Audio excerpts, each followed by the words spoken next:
আসসালামু আলাইকুম প্রিয় ছাত্ররা, আশা করছি আল্লাহর অশেষ রহমতে তোমরা সবাই ভালো আছো, সুস্থ আছো, নিরাপদে আছো। আজকে আমার ক্লাস হলো বিবিএ সেকেন্ড ইয়ারের সাথে ইনকাম ট্যাক্স। আমরা ইনকাম ট্যাক্সের উপর ক্লাসটা নিয়েছি। তোমাদের কোর্সটা হলো ট্যাক্সেশন থিওরি অ্যান্ড প্র্যাকটিস। তাহলে ইনকাম ট্যাক্সের যে বিষয়টি আজকে আমরা পড়বো সেটা হলো ইনকাম ফ্রম স্যালারি। ঠিক আছে, স্যালারি হতে ইনকামের ক্ষেত্রে আমরা কিভাবে ট্যাক্সেবল ইনকাম নির্ণয় করব সেটা আমরা আজকে শিখব। কিছু ডেফিনেশনস আমরা দেখব। এছাড়া কখন আমরা কোনো একটা ইনকামকে স্যালারি হেডে নিয়ে আসতে পারবো, কখন আনতে পারবো না, এই ইত্যাদি এই বিষয়গুলো আজকে আমরা শেখার চেষ্টা করব। তোমরা যদি আজকে ক্লাসে হ্যান্ডআউটটা কালেক্ট করতে চাও তাহলে এখানে এই অ্যাড্রেসেতে লগ ইন করলে তোমরা কালেক্ট করে নিতে পারবে। আচ্ছা, তাহলে দেখো আমরা তাহলে আজকে আমাদের টপিক হলো ইনকাম ফ্রম স্যালারি। এই স্লাইডটা আমরা গত ক্লাসে দেখেছি। আমি কি বলেছিলাম যে টোটাল ইনকাম ট্যাক্সেবল, এটা আমরা শিখবো, আমরা শুরু করবো। তো আজকে থেকে আমরা এটা শুরু করলাম যে ট্যাক্সেবল ইনকাম কিভাবে কাউন্ট করা যায়। তাহলে আমরা ইনকামের ক্লাসিফিকেশন অফ ইনকামে আমরা 7টা প্লাস আরও 3টা, মোট 10টা সোর্সেস পড়েছি, তাই না? 10টা সোর্সেস পড়েছি। তাহলে প্রথম যেটা আমাদের ছিল সেটা হলো স্যালারিজ। তাহলে এই যে এই স্যালারিজ, ইনকাম ফ্রম স্যালারিজই হলো আমাদের আজকের এই চ্যাপ্টার। ঠিক আছে, তাহলে আমরা স্যালারিজ থেকে কিভাবে ট্যাক্সেবল ইনকাম কাউন্ট করবো, বা স্যালারিজ খাত থেকে যে ইনকামটা হচ্ছে সেটাকে কিভাবে ট্যাক্সেবল আমরা কাউন্ট করবো, গণনা করবো, সেটাই আজকে আমরা শেখার চেষ্টা করবো। তাহলে একদম প্রথমে আমরা যেটা শিখবো সেটা হলো ডেফিনেশন, স্যালারির ডেফিনেশন, যেটা আমরা অলরেডি কিন্তু আমাদের এর আগে যে ডেফিনেশনসের ক্লাসগুলো হয়েছে, ইম্পর্টেন্ট ডেফিনেশনস অ্যান্ড কনসেপ্টসগুলো ক্লাসগুলো, সেখানে এই ডেফিনেশনসগুলো আমি শিখিয়েছি তোমাদের বা বলেছি। অবশ্যই সেই ক্লাসগুলো আবার একটু দেখে নেবে। তাহলে এখানে স্যালারি সেকশন 258-এ স্যালারি সম্পর্কে বলা আছে। ITO 1984, income tax ordinance 1984। এখানে স্যালারির মধ্যে ইনক্লুড করেছে কি দেখো, এনি পে, ওয়েজেস, তারপরে annuity, pension, gratuity, fees, commission, allowances, perquisites, profit in lieu of or in addition salary or wages, any advance salary অথবা লিভ এনক্যাশমেন্ট। তাহলে এগুলো আমরা আগেই শিখেছি। তাহলে এগুলো আমাদের স্যালারির মধ্যে ইনক্লুডেড আছে। আচ্ছা, এছাড়া দেখো আমাদের এরপরে আমরা যেটা শিখবো সেটা হলো চার্জেবিলিটি অফ ইনকাম আন্ডার স্যালারি। আমাদের এই যে স্যালারি হেডে আমরা যে ইনকামটা পড়ছি সেটা কোনটাকে আমরা চার্জেবল বলবো। চার্জ মানে কর আরোপযোগ্য, কোন স্যালারিগুলোকে আমি ইনকাম হেডে নিয়ে আসতে পারবো বা কখন আমি স্যালারিকে চার্জ করতে পারবো। তো সেটা আমাদের সেকশন 21(1) ITO 1984-এ এটা সম্পর্কে বলা আছে, এই চার্জেবল টু ইনকাম ট্যাক্স। ঠিক আছে, তাহলে আসো আমরা সেটা একটু দেখি। প্রথমে কি বলেছে, এনি স্যালারি ডিউ। ঠিক আছে, any salary due from employer অথবা ফর্মার এমপ্লয়ার। এমপ্লয়ের কাছ থেকে এমপ্লয়ি বা এসএসসি এনি অ্যামাউন্ট যদি ডিউ হয়, যে কোনো অ্যামাউন্ট, সেটা পেইড হতে পারে অথবা নট, তাকে পেমেন্ট করা হয়েছে অথবা পেমেন্ট করা হয়নি, কিন্তু তার জন্য ডিউ হয়েছে, সেটাই হবে আমাদের স্যালারি। এসএসসির জন্য সেটাই হবে স্যালারি। তারপরে কি বলেছে, salary paid allowed to him, এমপ্লয়ের পক্ষে অথবা অন বিহাফ অফ। ঠিক আছে, তার পক্ষে কেউ নট ডিউ, তার জন্য ডিউ হয়নি, দো এটা ডিউ হয়নি, এবং before it become due to him, তার এখানে ডিউ হওয়ার আগেই তাকে যদি এটা প্রদান করা হয়, স্যালারি পে করা হয় বা অ্যালাউ করা হয়, সেটাকেও আমরা ইনকাম ফ্রম স্যালারি হেডে নিয়ে আসতে পারবো।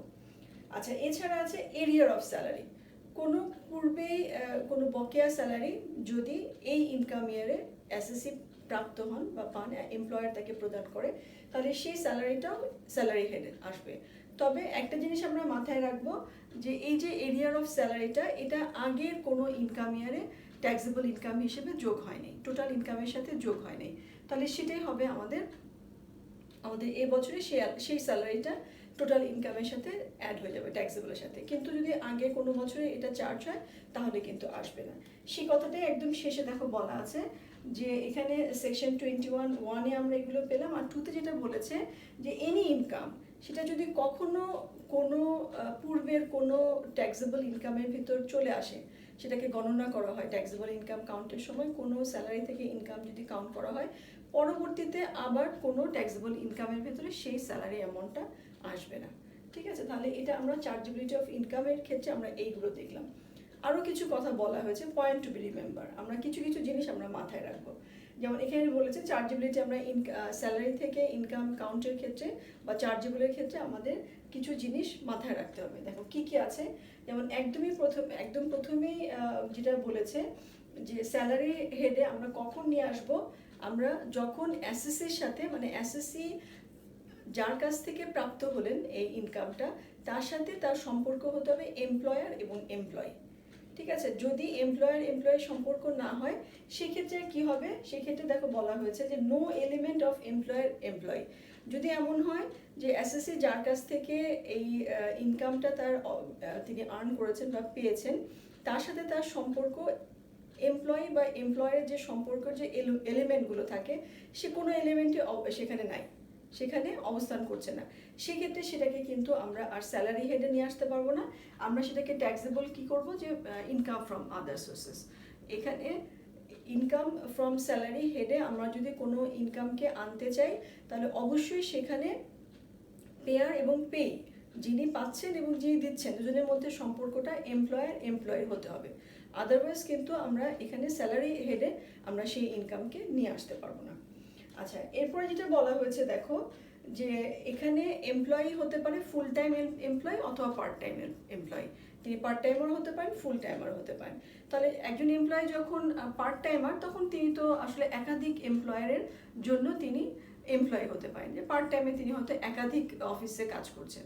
তাহলে একজন পার্ট টাইম এমপ্লয়ের একাধিক এমপ্লয়ার থাকতে পারে। ঠিক আছে, তাহলে এগুলো আমরাই করব। এছাড়াও দেখো আরও কিছু আছে।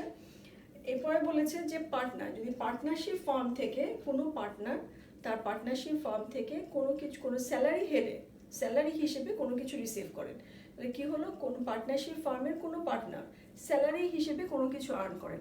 এটা তো অনেক সময় আমরা দেখি না, যে অনেক সময় পার্টনাররা নিজেরাই হয়তো অফিসে তারা কোনো ডিউটিস বা কোনো পজিশন হোল্ড করে আছেন, তখন তিনি তার জন্য সে কাজটার জন্য তিনি স্যালারি পান, কিন্তু এই স্যালারিটাকে আমরা স্যালারি হেডে চার্জ করতে পারবো না, চার্জেবল করতে পারবো না। ঠিক আছে, এটা ইনকাম ফ্রম স্যালারির যে হেডে, এই হেডে এটা আসবে না। এটা আসবে হলো profits and gain from business or professions. তাহলে আমাদের যে 7টা সোর্স ছিল ইনকামের, তার মধ্যে একটা ছিল income from business or profession. তাহলে সেই ইনকাম হেডের মধ্যে এটা চলে যাবে। তাহলে কি হলো, যে পার্টনার যদি কোনো পার্টনারশিপ ফার্মে পার্টনার যদি স্যালারি রিসিভ করেন, সেটা তার স্যালারি হিসেবে, ইনকাম ফ্রম স্যালারি হিসেবে আমরা চার্জ করতে পারবো না, সেটা তাহলে অন্যভাবে চলে যাবে, profit and gain from business or professions. আচ্ছা, এরপরে যেটা আছে দেখো,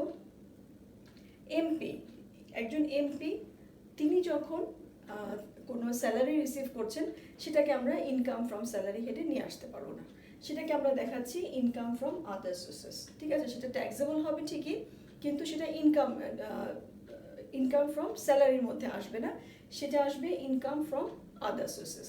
কিন্তু একজন মিনিস্টারের ক্ষেত্রে, একজন গভর্নমেন্টের মিনিস্টার বা মন্ত্রীর ক্ষেত্রে তিনি যে স্যালারিটা রিসিভ করছেন, সেটা কিন্তু আমরা স্যালারি হেডের মধ্যেই নিয়ে আসবো। ঠিক আছে, তাহলে এমপির ক্ষেত্রে এটা স্যালারি হেড, এমপির যে স্যালারিটা রিসিভ করছেন সেটা স্যালারি হেডে আসবে না, সেটা আদার সোর্সেস অফ ইনকামের মধ্যে আসবে। কিন্তু একজন মিনিস্টার যখন স্যালারি রিসিভ করছেন, মন্ত্রী যখন স্যালারি রিসিভ করছেন, সেটা তার স্যালারি হেডের মধ্যে আসবে। আচ্ছা, এছাড়াও যেটা আছে দেখো, আমাদের পেনশনের ক্ষেত্রে যখন একজন এসএসসি তার পেনশন রিসিভ করে তার ফর্মার এমপ্লয়ারের কাছ থেকে, তখন সেটা স্যালারির হেডের মধ্যে আসবে, সেখানে আমরা ট্যাক্সেবল করব। কিন্তু এই পেনশনটি যদি এসএসসির অবর্তমানে, তার এমপ্লয়ের অবর্তমানে তার কোনো ফ্যামিলি কোনো মেম্বার তিনি যদি রিসিভ করেন, তখন কিন্তু সেটা আর ইনকাম ফ্রম স্যালারি হবে না সেই এসএসসির জন্য, সেটা হবে ইনকাম ফ্রম আদার সোর্সেস। ঠিক আছে, তাহলে আমরা এখানে বোঝার চেষ্টা করলাম যে আমরা কখন একটা ইনকামকে স্যালারি হেডের মধ্যে নিয়ে আসতে পারবো এবং কখন এটা আনতে পারবো না। ঠিক আছে, তাহলে এটা আমরা দেখে নিলাম চার্জেবিলিটি।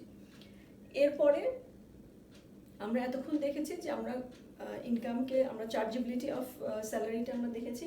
এখন আমরা যেটা দেখবো সেটা definitions of salary related items. তাহলে এই ডেফিনেশনসগুলো এটাও যথারীতি আমরা ডেফিনেশনসের যে ক্লাসগুলো হয়েছে সেখানে কিন্তু পড়েছি। তাহলে আজকে শুধু আমরা দেখে নিই যে রিলেটেড কোন ডেফিনেশনসগুলো আছে এবং সেটা সম্পর্কে একটু কিছু জেনে নেই। কিছু অ্যাডিশনাল তো থাকবে, কিছু অ্যাডিশনাল জিনিস আমরা অবশ্যই কিছু পাবো। আচ্ছা, প্রথমেই যেমন দেখো পারকিউসিটস, তাহলে বেতন পূরক, এটা সম্পর্কে তো আমরা আমাদের এই আগের ক্লাসগুলোতে যেখানে আমরা ডেফিনেশন শিখেছি সেখানে আমরা পড়েছি। ক্লাসগুলো দরকার হলে যদি মনে না থাকে তাহলে ক্লাসগুলো দরকার হলে আবার একটু দেখে নেবে।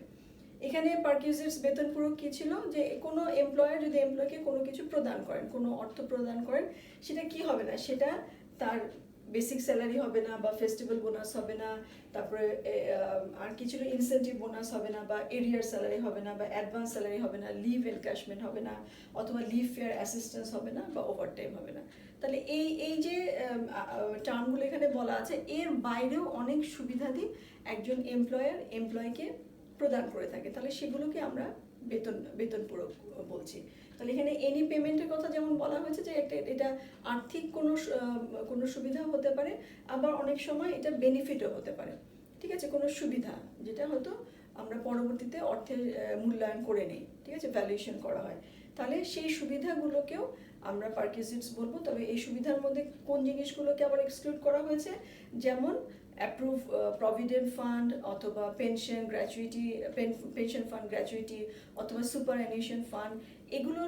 এই ফান্ডগুলো আসলে কি হয়, যে একজন এমপ্লয়ি এবং এমপ্লয়ার দুজনের কন্ট্রিবিউশনে এই ফান্ডগুলো তৈরি হচ্ছে। তাহলে এমপ্লয়ার যে কন্ট্রিবিউশন সেটা একটা বেনিফিট, তাহলে এগুলো বাদে এগুলোকে আবার পারকিউজিটস বলা হচ্ছে না, এগুলোকে অন্য নামকরণ করা হয়েছে, আমরা একটু পরে দেখব। তাহলে এরকমভাবে যে আর্থিক বেনিফিটও না হতে পারে, যদি শুধু এমনি নর্মাল যে আর্থিক বেনিফিটের বাইরেও যে বেনিফিটগুলো দিচ্ছে সেগুলোকেও আমরা পারকিউজিটস বলবো। তাহলে দেখো পারকিউজিটসের মধ্যে কি কি জিনিস ইনক্লুডস আছে, যেমন রেন্ট ফ্রি অ্যাকোমোডেশন, ঠিক আছে, যে বিনা ভাড়ায় যদি বাসস্থানের সুবিধা দেওয়া হয়, অথবা এনি কনসেশন রেটে বিনা ভাড়ায় অথবা হ্রাসকৃত ভাড়ায় যদি বাসস্থানের সুবিধা প্রদান করা হয়, সেটাকে আমরা এমপ্লয়িকে প্রদান করছে, সেটাকে আমরা পারকিউজিটস বলছি। আচ্ছা, এটা ছাড়া দেখো বলা হয়েছে কি, যে any some payable directly or indirectly insurance premium, যদি এমপ্লয়ার ইন্স্যুরেন্স প্রিমিয়াম প্রদান করছে, সেটা কার জন্য, এসএসসির জন্য, অথবা তার স্পাউসের জন্য, অথবা তার উপর ডিপেন্ডেন্ট যে চাইল্ড আছে তাদের কোনো ইন্স্যুরেন্স প্রিমিয়ামের টাকা যদি এমপ্লয়ার প্রদান করে, সেটাকেও আমরা বলছি যে পারকিউজিটস। এছাড়া দেখো আর কি আছে, যে ফ্রি কোনো বেনিফিট ফ্রিতে অথবা কনসেশন রেটে যদি প্রোভাইড করা হয়, সেটাকে আমরা বলছি পারকিউজিটস। এছাড়া কি বলা হয়েছে, এনি অব্লিগেশনস, এসএসসির কোনো অব্লিগেশনস, কোনো দায়, সেটা যদি এমপ্লয়ার পরিশোধ করে দেন, তাহলে সেটা আমাদের এই পারকিউজিটসের হেডেই যাবে, ঠিক আছে, এটা পারকিউজিটস হিসেবে গণ্য করা হবে। এছাড়া দেখো অন্যান্য যে এক্সাম্পলসের মধ্যে আমরা দেখতে পারি entertainment, conveyance allowance, car for personal use, leave passages, any other obligation, ঠিক আছে, এরকম অনেক আমরা তার মধ্যে দেখা আবার আছে হাউস সার্ভেন্ট, গার্ডেনার এটসেট্রা। এরকমভাবে এই হেডগুলোর মাধ্যমে মানে এভাবেও অনেক সুবিধা প্রদান করা হয় বা অনেক পেমেন্ট প্রদান করা হয়, সেগুলোকে আমরা পারকিউজিটস বলবো। তাহলে আমরা পারকিউজিটস সম্পর্কে জানলাম, এবং অবশ্যই এর আগের যে ক্লাসে আমি পারকিউজিটসটা বুঝিয়েছি সেটা দেখে নেবে, সেখানে আরেকটু ডিটেলস আমি বলেছি। আচ্ছা, এরপরে আসো profit in lieu of salary, এটা সেকশন 250 এর মধ্যে আছে, profit in lieu of salary. তাহলে এখানে কি কি ইনক্লুড আছে দেখো, আমরা কি বলেছিলাম, এটাও তো আগে পড়ানো হয়েছে, টার্মিনেশন, কোনো একজন এসএসসি টার্মিনেশন, অথবা তার যে এমপ্লয়মেন্ট যে টার্মস অ্যান্ড কন্ডিশনসগুলো আছে সেটার মডিফিকেশনের ক্ষেত্রে যদি কোনো যদি কম্পেনসেশন, ঠিক আছে, কোনো অ্যামাউন্ট, কোনো কম্পেনসেশন সে তার ডিউ হয় অথবা তিনি রিসিভ করেন, তাহলে সেটাকে আমরা বলছি profit in lieu of salary. এটা ছাড়াও এখানে প্রভিডেন্ট ফান্ডের কথা আমরা কিছুক্ষণ আগে দেখলাম। প্রভিডেন্ট ফান্ড বা আদার ফান্ডগুলোতে এসএসসির কন্ট্রিবিউশন ছাড়া অন্যান্য যে অংশটা আছে, এসএসসির কন্ট্রিবিউশন এবং তার উপরে যে ইন্টারেস্ট, তার বাদে অন্যান্য যে অংশটুকু আছে, অর্থাৎ অন্যান্য অংশটুকুর মধ্যে আর কি এমপ্লয়ার যে কন্ট্রিবিউশনটা, তাহলে এমপ্লয়ারের যে কন্ট্রিবিউশনটা আছে সেটাকে আমরা profit in lieu of salary বলবো। তা আমরা আগে দেখলাম যে ওটাকে আমরা পারকিউজিটস বলছি না, তাহলে ওই অংশটাকেই হলো আমরা বলছি হলো profit in lieu of salary. আচ্ছা, এরপরে আছে এমপ্লয়ের মধ্যে আমরা কি দেখেছিলাম, যে এটা ম্যানেজিং ডিরেক্টর হতে পারে, এনি আদার ডিরেক্টর হতে পারে, অথবা অন্য কোনো ব্যক্তি, আদার কোনো পার্সন হতে পারে। তিনি কি হবে, তিনি কোনো কোম্পানির কোনো দায়িত্বে নিয়োজিত অথবা কোনো সার্ভিস প্রদান করছেন, এটা অবশ্যই কি হবে, কোম্পানির যে ম্যানেজমেন্ট অ্যাফেয়ার্স, তার ব্যবস্থাপনার সাথে জড়িত আছে এই কাজটা, তখন তাকে আমরা কি বলছি, তখন তাকে আমরা এমপ্লয় বলছি।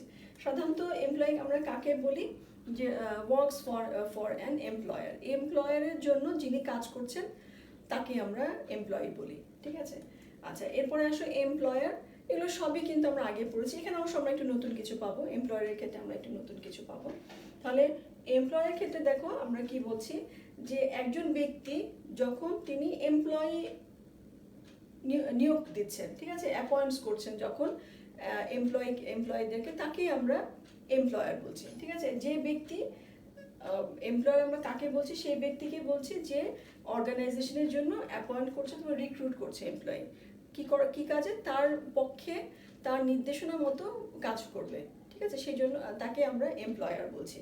তাহলে এমপ্লয়ারের মধ্যে ফর্মার এমপ্লয়ারও ইনক্লুডেড আছে। আচ্ছা, এছাড়াও দেখো এই যে পার্ট 1 প্যারা 1 পার্ট বি ফার্স্ট শিডিউলের মধ্যে আমরা এমপ্লয়ারকে আরেকটু ব্যাখ্যা করা হয়েছে। এখানে বলা হয়েছে কোম্পানি, ফার্ম অথবা অ্যাসোসিয়েশন অফ পার্সনস অথবা হিন্দি ইন্ডিভিজুয়ালস, ফ্যামিলি অথবা কোনো ইন্ডিভিজুয়ালস, তারা যখন কোনো বিজনেস বা প্রফেশনসের সাথে জড়িত থেকে কোনো প্রফিট বা গেইন করছে, এবং যে প্রফিট বা গেইনটা, যে আমাদের যে একটা ইনকাম ট্যাক্সের আমাদের যে ইনকামের যে সোর্সেস আছে তার মধ্যে একটা হলো কি income from business or professions, ঠিক আছে, সেই হেডের মধ্যে তার এই প্রফিট বা গেইনটা যাচ্ছে, তাহলে সেই সেই ব্যক্তিকে আমরা বলবো এমপ্লয়ার, ঠিক আছে। তার মানে অর্থাৎ কি হলো, যে আমাদের যে ইনকাম হেড আছে একটা, যে income from business or professions, তাহলে এখানে যার ইনকামটা এখানে আসছে তিনি হলো এমপ্লয়ার, ঠিক আছে। তিনি হতে পারেন একজন কোম্পানি, হতে পারে ফার্ম, হতে পারে আদার অ্যাসোসিয়েশনস অফ পার্সন, হতে পারে হিন্দু আনডিভাইডেড ফ্যামিলি, অথবা হতে পারেন একজন ইন্ডিভিজুয়াল। এবং আরেকটা কথা বলা হয়েছে যে, এবং তিনি অবশ্যই তার এমপ্লয়ীদের জন্য কি করবে, প্রভিডেন্ট ফান্ড মেনটেন করবে, ঠিক আছে। এছাড়া আরেকটা দেখো বলা আছে এখানে, যে any diplomatic, consular or trade mission or office of any intergovernmental organization located in Bangladesh, তারাও এমপ্লয়ার হবেন। এবং এক্ষেত্রে দেখা যায় যে তারা তাদের মিশন বা অফিসের জন্য যে বাংলাদেশি এমপ্লয়ীদের নিয়োজিত করেন, তাদের জন্য তারাও কিন্তু প্রভিডেন্ট ফান্ডটা মেনটেন করছে। তাহলে এখান থেকে আমরা এমপ্লয়ারের ডেফিনেশনটা দেখে নিলাম। এটা কিন্তু আমাদের নতুন, আমরা আমাদের আগে ডেফিনেশনসের মধ্যে শুধু এমপ্লয়ারের ডেফিনেশনসে পড়েছি যে ফর্মার এমপ্লয়ার এটার মধ্যে ইনক্লুড হবে। আচ্ছা, এরপরে আসো ওয়েজেসটা আমাদের আগে দেখা হয়নি, আমরা একটু দেখে নিই। ওয়েজেস তো আর কিছুই না, ওয়েজেস তো আমরা জানি যে আমাদের শ্রমিকের যে মজুরিটা সেটাকে আমরা ওয়েজেস বলছি। তাহলে এখানে লেবার আর সার্ভিসের জন্য, শ্রমিকের সার্ভিসের জন্য যে মনিটারি যে রেমুনারেশনটা যা তাকে প্রদান করা হয়, সেটাকে আমরা ওয়েজেস বলছি। তাহলে ওয়েজেসের মধ্যে কি ইনক্লুড হতে পারে, যেমন বোনাসেস ইনক্লুড হতে পারে, কমিশনস, প্রফিট শেয়ারিং, অথবা ইন্স্যুরেন্স, পেনশন, হসপিটালাইজেশন, আদার বেনিফিটস, এগুলো ওয়েজেসের মধ্যে ইনক্লুড হতে পারে। আর আরেকটা জিনিস হলো nature of work is mechanical. তাহলে আমরা যে কাজগুলো দেখব, যে কাজগুলোর এগেনস্টে আমরা যেটাকে ওয়েজেস হিসেবে ব্যবহার করছি, যে কাজগুলোর প্রতিদান হিসেবে আমরা যা প্রদান করছি সেটাকে আমরা ওয়েজেস বলছি, সেটা মেকানিক্যাল বেসিক্যালি। তাহলে আমরা ওয়েজেসও দেখে নিলাম। তাহলে আমাদের এখানে আমরা কিছু ডেফিনেশনসগুলো জানলাম যেটা স্যালারির সাথে রিলেটেড, যেগুলো অধিকাংশই কিন্তু আগের ডেফিনেশনসের মধ্যে ছিল, সেখান থেকে অবশ্যই এই কয়েকটা ডেফিনেশনস একটু দেখে নেবে। আর আজকে কিছুটা আমরা নতুনও কিছুটা শিখলাম। আচ্ছা, এরপরে আমাদের এলিমেন্টস অফ স্যালারি। একটা স্যালারির কিন্তু অনেক এলিমেন্টস আছে, বেশ অনেকগুলো এলিমেন্টস আছে। তাহলে এই এলিমেন্টসগুলোকে আমাদের শিখতে হবে, মানে এই এলিমেন্টসগুলোকে থেকে আমরা একটা একটা করে শিখবো যে ট্যাক্সেবল কোন অংশটুকু আমরা নিব। সেটা কিছুটা আছে পুরোটাই ট্যাক্সেবল, কখনো আছে কিছুটা অংশ আবার নন ট্যাক্সেবল, এক্সেমশন পাওয়া যায়। তাহলে এটা বলছে কি based on the various provision of the ITO 1984 and practical situation. তাহলে প্র্যাকটিক্যাল সিচুয়েশন ও আইটিও 1984 এর যে বিভিন্ন প্রভিশনসগুলো আছে তার উপর বেসিস করে এই এলিমেন্টসগুলোকে ব্যাখ্যা করা হয়েছে। এবং আমরা চেষ্টা করব কিছু এক্সাম্পলসের মাধ্যমে এইগুলো বোঝার জন্য, তাহলে অনেক বেশি সহজ হয়ে যাবে তোমাদের জন্য যে বিষয়টা বোঝার জন্য। আচ্ছা, তাহলে আসো আমরা এলিমেন্টস অফ স্যালারির যে বিভিন্ন উপাদানগুলো আছে সেগুলো সম্পর্কে আমরা জেনে নিই। আচ্ছা, প্রথমেই বলা হয়েছে বেসিক স্যালারি, মূল বেতন। তাহলে বেসিক স্যালারি কি, এটা মোস্ট ইম্পর্টেন্ট, ঠিক আছে। এই যে মূল বেতন, কোনো স্যালারির যে এলিমেন্ট আছে তার মধ্যে মূল বেতন বা বেসিক স্যালারিটা খুব ইম্পর্টেন্ট। কেন? কারণ এটার উপরে বেসিস করে যে অন্যান্য যে অ্যালাউন্সগুলো বা ভাতাগুলো আছে সেগুলো কিন্তু এই মূল বেতনের উপরে তার এটার উপরে পার্সেন্টেজ দিয়ে কিন্তু ওগুলো ডিটারমাইন করা হয়। ঠিক আছে, সেই জন্য আমাদের এটাকে ইম্পর্টেন্ট বলছে। এমনকি আমাদের ইনক্রিমেন্ট, যে ইয়ারলি যে ইনক্রিমেন্টগুলো আমরা দেখবো এমপ্লয়, সেটা কিন্তু মূল বেতনের উপরেই ডিপেন্ড করছে। আচ্ছা, তাহলে তারপরে দেখো আমাদের এই বেসিক স্যালারি সম্পর্কে রুল 33(2)তে আমাদের কি বলা আছে। বলছে যে basic salary is the amount paid or payable by the employer or his representative to the employee on a monthly basis or otherwise, মাসিকও হতে পারে অথবা অন্য কোনো বেসিসও হতে পারে, for service other than mechanical. তাহলে মেকানিক্যাল বাদে অন্যান্য সার্ভিসের ক্ষেত্রে তার মধ্যে কি হবে, ইন্টেলেকচুয়াল অথবা মেন্টাল স্কিল অথবা এক্সপার্টিস, এগুলো ইনক্লুড হতে পারে। তাহলে এগুলোর এই যে সার্ভিস অথবা তার ইন্টেলেকচুয়াল অথবা তার মেন্টাল স্কিলস অথবা তার এক্সপার্টিসের জন্য এগেনস্টে যে রেমুনারেশনটা প্রদান করা হচ্ছে, যে পেমেন্টটা দেওয়া হচ্ছে, সেটাকে আমরা বলছি সেটা পেয়েবল, এমপ্লয়ার পেয়েবল হয়েছে অথবা ডিউ হয়েছে, এরকম অ্যামাউন্টকে আমরা বেসিক স্যালারি বলছি। আচ্ছা, এখানে বলা হয়েছে total amount of basic salary in year is fully taxable. ঠিক আছে, তাহলে একজন এমপ্লয়ের যে বেসিক স্যালারি যে অ্যামাউন্ট আছে এটার মধ্যে কোনো এক্সামশন নাই, এখানে পুরো অ্যামাউন্টটাই ফুললি ট্যাক্সেবল, এটা টোটাল ইনকামের সাথে অ্যাড হবে। তাহলে in this regard yearly increment should be taken into consideration. তাহলে যেহেতু পুরো অংশটাই আমাদের স্যালারির মধ্যে আসবে, স্যালারির হেডে যে ইনকাম আমরা কাউন্ট করব সেখানে আসবে, সেজন্য এটা আমাদের অবশ্যই খুব কেয়ারফুলি ক্যালকুলেশন করতে হবে। এটার মধ্যে যে ইনক্রিমেন্ট আছে, ইনক্রিমেন্টটাও আমাদের ক্যালকুলেশনের মধ্যে অবশ্যই আনতে হবে, নাহলে ভুল হয়ে যাবে। আসলে তাহলে আমরা কিছু উদাহরণের মাধ্যমে এই ইনক্রিমেন্টগুলোকে বোঝার চেষ্টা করি বা বেসিক স্যালারিটা বোঝার চেষ্টা করি। যেমন এক্সাম্পল 1, একদম প্রথমেই যে এক্সাম্পলটা আছে সেখানে কি বলা হয়েছে, the basic salary of mister X is টাকা 10,000 পার মান্থ। একজন ব্যক্তির 10,000 টাকা মাসিক, তার 10,000 টাকা পার মান্থে তার বেতন, মূল বেতন। তাহলে তার জন্য ইয়ারলি তার অ্যানুয়াল বেসিক স্যালারি হবে কত, 10,000 × 12, তার মানে 1,20,000 টাকা। সিম্পল। আচ্ছা, তাহলে আমাদের এর পরের এক্সাম্পলে আমরা চলে যাই। আচ্ছা, এখানে কি বলেছে, the total annual basic salary will be included as a part of the total income.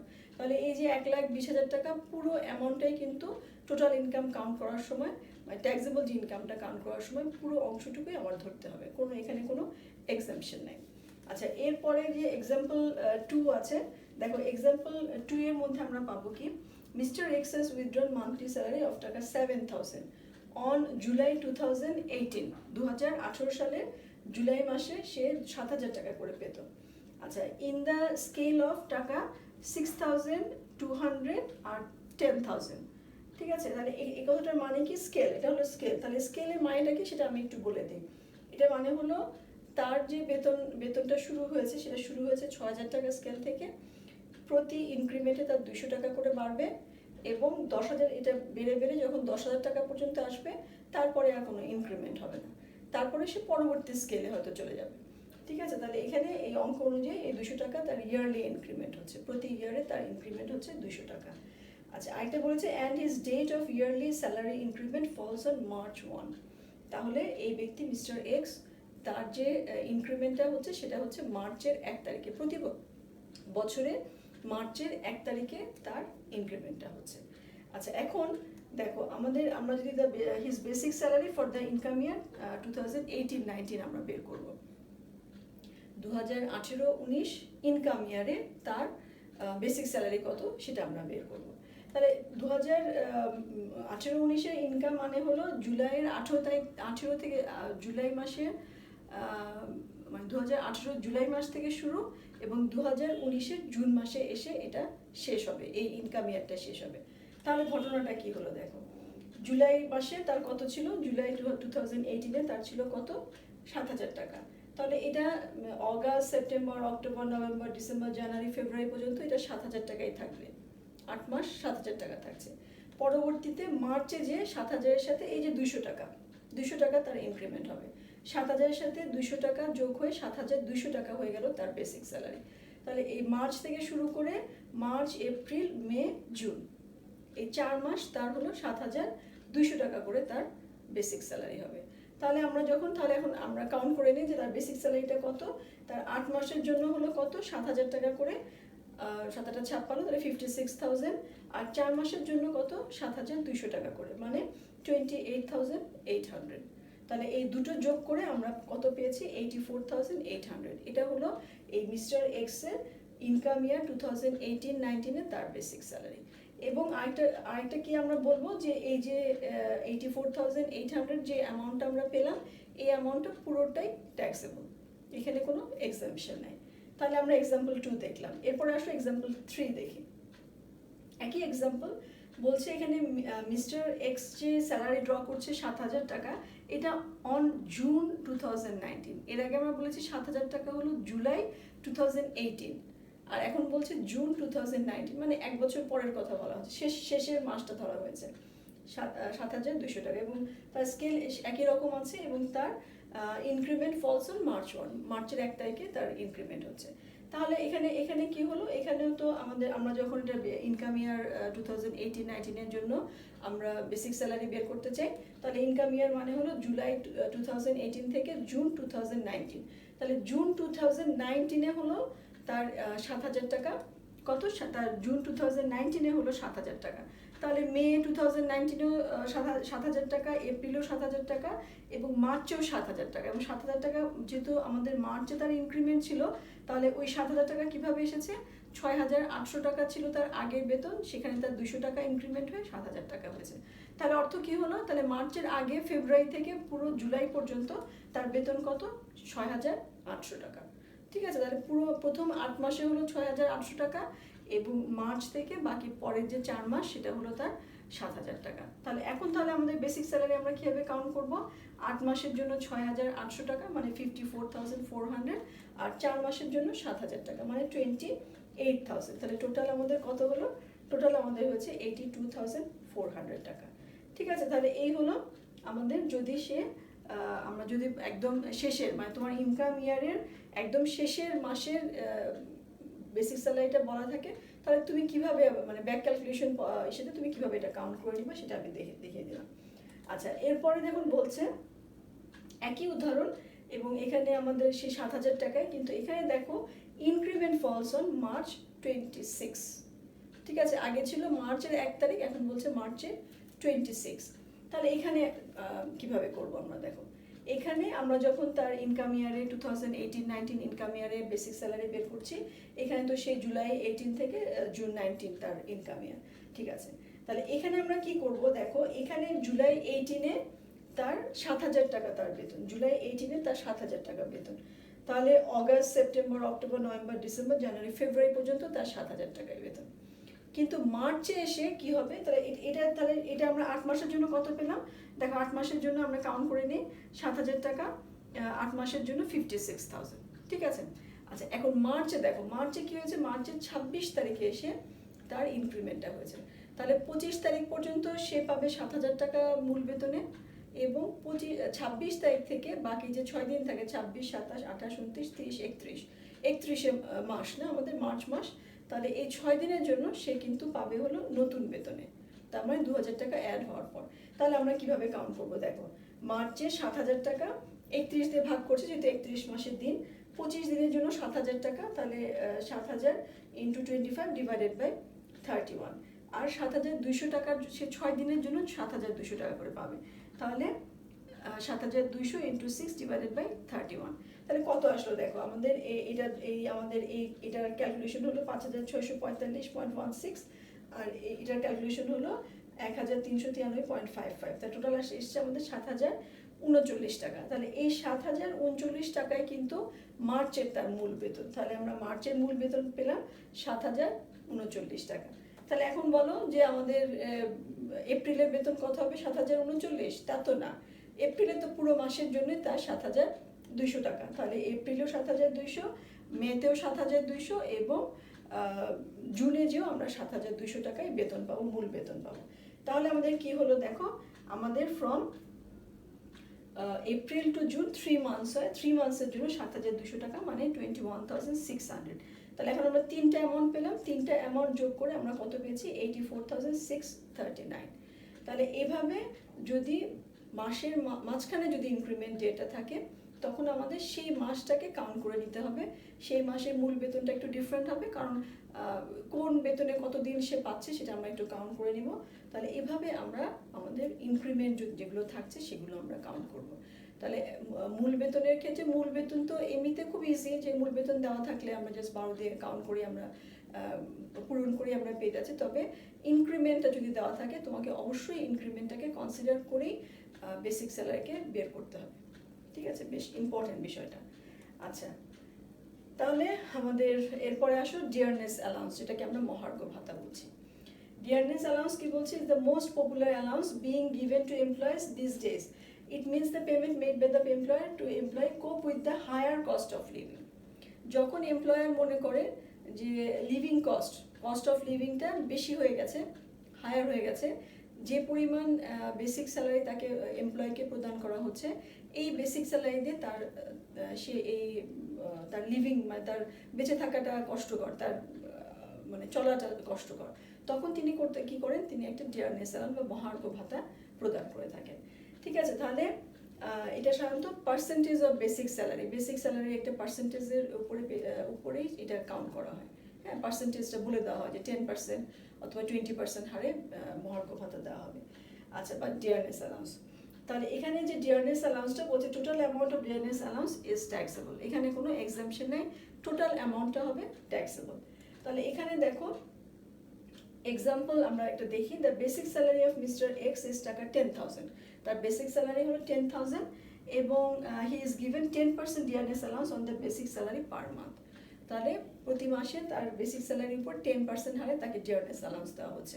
তাহলে আমরা যখন তার ইয়ারলি ডিয়ারনেস অ্যালাউন্সটা কাউন্ট করবো, কি করছি যে 10,000 টাকা তার মান্থলি, তাহলে ইয়ারলি তার বেসিক স্যালারি হলো 12 দিয়ে গুণ করলে 1,20,000 টাকা, তার উপর 10% মানে হলো 1,20,000 টাকার উপর 10% মানে হলো 12,000 টাকা। তাহলে তার ডিয়ারনেস অ্যালাউন্স হবে তখন 12,000 টাকা এবং এই অ্যামাউন্টটা টোটালি ট্যাক্সেবল, কোনো এক্সাম্পশন নাই। ঠিক আছে, তাহলে এটা আমাদের ডিয়ারনেস অ্যালাউন্স গেল। এটা আমার মনে হয় না আর সমস্যা হবে তোমাদের। এরপর আসো বোনাস। সাধারণত কি হয় যে ঈদ হতে পারে, ক্রিসমাস হতে পারে, পূজা হতে পারে, অথবা কোনো পারফরমেন্সের জন্য রিওয়ার্ড হিসেবে বোনাস প্রদান করা হতে পারে। এভাবে একটা এক্সট্রা স্যালারি এমপ্লয়ার এমপ্লয়িকে প্রদান করে থাকে। তাহলে সেটা আমাদের total amount of bonus is taxable. ঠিক আছে, টোটাল অ্যামাউন্টই বোনাসের টোটাল অ্যামাউন্টে ট্যাক্সেবল, এখানে কোনো এক্সাম্পশন নাই। এটা সাধারণত কি হয়, আমরা দেখা যায় এটা পার্সেন্ট, এখানেও হয়তো মূল বেতনের সমান সাধারণত দেখা যায়। তাহলে এখানে দেখো এক্সাম্পলে কি বলছে, the basic salary of mister X is টাকা 10,000 per month and he is given 2 festival bonus equal to 2 months basic salary. তাই তাকে বছরে 2টো ফেস্টিভ্যাল বোনাস উৎসব ভাতা দেওয়া হয় এবং সেটার অ্যামাউন্টটা হলো 2 মান্থস বেসিক স্যালারি, 2 মাসের বেসিক স্যালারির সমান। তাহলে তার যদি বেসিক স্যালারি হয় 10,000 টাকা, তাহলে 2 মাসের জন্য তার কি হবে? 20,000 টাকা হবে তার বোনাস, ফেস্টিভ্যাল বোনাস। এবং এটাও কিন্তু টোটাল অ্যামাউন্টটা ট্যাক্সেবল। এটাও কোনো আমরা যখন স্যালারি আমরা সরকারি এবং বেসরকারি কর্মকর্তাদের বা কর্মচারীদের স্যালারি আমরা কাউন্ট করব, আমরা যখন ট্যাক্স নির্ধারণ করবো, অ্যাসেসমেন্ট করব, তখন আমরা দেখব যে সরকারি কর্মকর্তা বা কর্মচারীদের জন্য ভাতার ক্ষেত্রে, ভাতা বিশেষ করে সেগুলোতে অনেক এক্সাম্পশন আছে। কিন্তু এই বেসিক স্যালারি, ডিয়ারনেস অ্যালাউন্স এবং বোনাস, বেসিক স্যালারি বোনাসের কথা আমরা বলবো, কারণ ডিয়ারনেস অ্যালাউন্স এই মুহূর্তে অ্যাপ্লিকেবল না। এগুলো দুজনের ক্ষেত্রে, মানে সেটা বেসরকারি হোক এবং সরকারি হোক, দুজন এমপ্লয়ের ক্ষেত্রে, দু ধরনের এমপ্লয়ের ক্ষেত্রে কিন্তু এগুলো ট্যাক্সেবল। আচ্ছা, এরপরে আসো স্পেশাল অ্যালাউন্স। ঠিক আছে, স্পেশাল কোনো অ্যালাউন্স যদি হয়, তাহলে এখানে পার্ট এর 6 শিডিউল প্যারাগ্রাফ 5-এ বলা আছে, আইটিও 1984-এ এখানে বলছে যে এমপ্লয়িকে কোনো স্পেশাল অ্যালাউন্স বা বেনিফিট বা পারকিউজেস প্রদান করা হলো, কিন্তু সেটার উদ্দেশ্যটা হলো specifically granted to meet expenses wholly, পুরোপুরি। ঠিক আছে, and necessarily incurred in the performance of the duties of an office or employment of profit. মানে কি, যে একেবারে অফিসের কোনো কাজে অথবা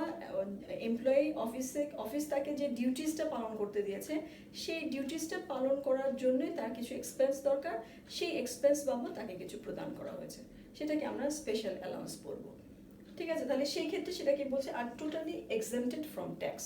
তাহলে ওই ব্যক্তির অ্যাসেসির সেই যখন এমপ্লয়ি তাকে এমন কোনো অ্যামাউন্ট স্পেশাল অ্যালাউন্স প্রদান করা হলো যেটাতে তিনি পার্সোনালি বেনিফিটেড হচ্ছেন না, তাকে পুরো পুরো অংশটুকুই অফিসের কোনো দায়িত্ব, কোনো ডিউটিস পালন করার জন্য তাকে দেওয়া হয়েছে, সেটাকে ব্যবহার করেছে অফিসের কাজে বা অফিসের যে প্রফিট আর্ন হবে সে কাজে, তাহলে সেটা হলো ফুললি ট্যাক্সেবল। তাহলে এখানে দেখো উদাহরণ, ফুললি ট্যাক্স এক্সেম্পটেড, এটা ফুললি ট্যাক্স এক্সেম্পটেড, ঠিক আছে, কারণ এটা তো ব্যক্তির আসলে কোনো বেনিফিট হচ্ছে না এখানে। তাহলে এখানে এক্সাম্পলে বলেছে mister X is given a special allowance টাকা 10,000 to meet the some expenses wholly for official purpose. হ্যাঁ, আচ্ছা, it will not be included under income from salary head, তাহলে এটাকে ইনকাম ফ্রম স্যালারি হেডের মধ্যে আমরা নিয়ে আসবো না, ঠিক আছে, এটা নন ট্যাক্সেবল। আচ্ছা, এরপরে আসো মেডিকেল অ্যালাউন্স, মানে আমাদের চিকিৎসা ভাতা, মেডিকেল অ্যালাউন্স চিকিৎসা ভাতা। এখানে চিকিৎসা ভাতা কি হলো, যে আমাদের এই হসপিটালাইজেশন, মেডিকেল এক্সপেন্স আর মেডিকেল অ্যালাউন্স হিসেবে আমরা এমপ্লয়িকে যা প্রদান করছে সেটাকে আমরা মেডিকেল অ্যালাউন্স বলছি। তাহলে একজন এসএসসি তিনি যখন এমপ্লয়ি, তার কতটুকু মেডিকেল অ্যালাউন্স আমরা ট্যাক্সেবল ধরবো, আমরা যখন সেই অ্যালাউন্স থেকে আমাদের একটা অ্যামাউন্ট বাদ দিতে হবে, সেটা কি বলেছে 10% অফ দ্য বেসিক স্যালারি, অর্থাৎ এমপ্লয়ের যে বেসিক স্যালারি তার 10% অথবা 1,20,000 টাকা, এই দুটোর মধ্যে যে অ্যামাউন্টটা ছোট, বেসিক স্যালারি 10% অথবা 1,20,000 টাকা, এই দুটোর মধ্যে যে অ্যামাউন্টটা ছোট সেই অ্যামাউন্টটি বাদ দিতে হবে মেডিকেল অ্যালাউন্স সে যেটা পেলো এমপ্লয়ের কাছ থেকে, ঠিক আছে, মেডিকেল অ্যালাউন্স যেটা পেয়েছে এমপ্লয়ের কাছ থেকে সেটা থেকে আমরা বাদ দিব এই দুটো অ্যামাউন্টের মধ্যে যেটা ছোট, সেটা বাদ দেওয়ার পরে, মানে এক্সিড বলেছে, সেটা বাদ দেওয়ার পরে যদি কিছু থাকে সেটাকে আমরা ট্যাক্সেবল হিসেবে টোটাল ইনকামের সাথে ইনক্লুড করব। এখানে উদাহরণ আছে, দেখো উদাহরণ দিলে আরও অনেক ক্লিয়ার হয়ে যায় জিনিসটা। মিস্টার এক্স হলো বলেছে যে মিস্টার এক্স ইজ গিভেন 12,000 টাকা অ্যাজ মেডিকেল অ্যালাউন্স, তাকে 12,000 টাকা প্রদান করা হয়েছে in a year, and his actual medical expense হলো কত, 10,000 টাকা, তার অ্যাকচুয়াল মেডিকেল এক্সপেন্স হচ্ছে 10,000 টাকা। আচ্ছা, আর হিজ অ্যানুয়াল বেসিক স্যালারি হলো 1,09,000 টাকা।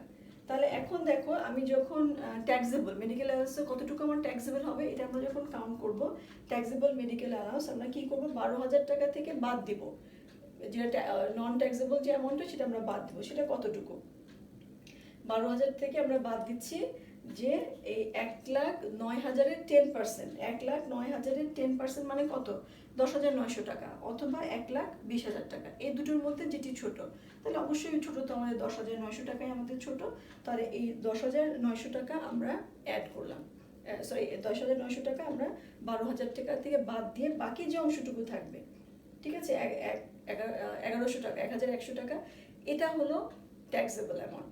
তাহলে ব্যাপারটা কি হলো, যে এমপ্লয়কে মেডিকেল অ্যালাউন্স হিসেবে যে অ্যামাউন্টটা দিবে সেই অ্যামাউন্টটা থেকে আমরা বাদ দিয়ে দিব কোন অংশটুকু, যে বেসিক স্যালারি 10% অথবা 1,20,000 টাকা, যে অংশটা কম, যে পরিমাণটা কম সেই অংশটা আমরা বাদ দিব, বাদ দেওয়ার পরেও যদি কিছু থাকে তখন সেটা আমাদের কী হবে, ট্যাক্সেবল হবে, ঠিক আছে।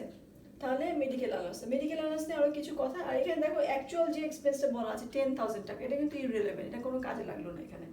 আচ্ছা, এছাড়া আরও কিছু কথা আমরা মেডিকেল অ্যালাউন্সের জন্য পাবো। এখানে বলেছে যে ডিসেবল পার্সন, হ্যাঁ, পার্সনস উইথ ডিসেবিলিটি, তার জন্য কিন্তু এই অ্যামাউন্টটা, নন ট্যাক্সেবলের যে মেডিকেল অ্যালাউন্সের যে অ্যামাউন্টটা 10 লাখ টাকা পর্যন্ত, এটা কার জন্য, এটা হলো পার্সনস উইথ ডিসেবিলিটি, মানে একজন প্রতিবন্ধী ব্যক্তির জন্য।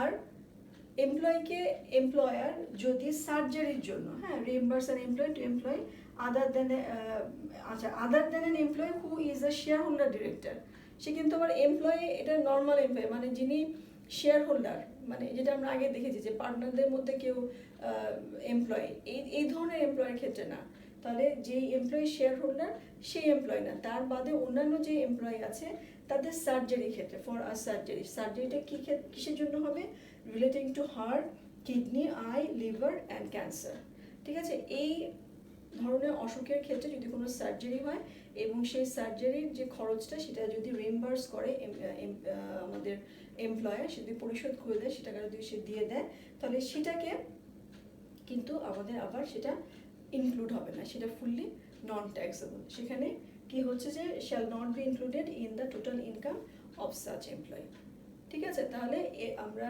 দেখে নিলাম যে আমাদের মেডিকেল অ্যালাউন্সগুলো কি হবে। আর যেটা আমি বললাম যে গভর্নমেন্ট এমপ্লয়ের ক্ষেত্রে কিন্তু আবার মেডিকেল অ্যালাউন্সের যতটুকু তারা পাচ্ছে পুরো অংশটুকুই নন এক্সেপ্টেড, মানে এক্সেপ্টেড আর কি, নন ট্যাক্সেবল। তাদের স্যালারি, বেসিক স্যালারি, বোনাস এগুলো ছাড়া আর যে ভাতাগুলো পাচ্ছে একজন গভর্নমেন্ট এমপ্লয়ি, তার কিন্তু সেটার মধ্যে মেডিকেল অ্যালাউন্সও তো একটা ভাতা, চিকিৎসা ভাতা, এটা গভর্নমেন্ট এমপ্লয়ের ক্ষেত্রে এটা কিন্তু নন ট্যাক্সেবল, সেটা সে অ্যাড হবে না তার স্যালারির সাথে। তাহলে আমরা মেডিকেল অ্যালাউন্স দেখলাম। তার আজকে আমরা এখানেই শেষ করি। আমরা পরবর্তীতে আরও যে এলিমেন্টসগুলো আছে সেই এলিমেন্টসগুলোকে আমরা দেখার চেষ্টা করব, এভাবেই এক্সাম্পলের মাধ্যমে দেখার চেষ্টা করব। তাহলে আজকে এই পর্যন্তই। আল্লাহ হাফিজ বলছি, সবাই ভালো থেকো, আমার জন্য দোয়া করো। আসসালামু আলাইকুম।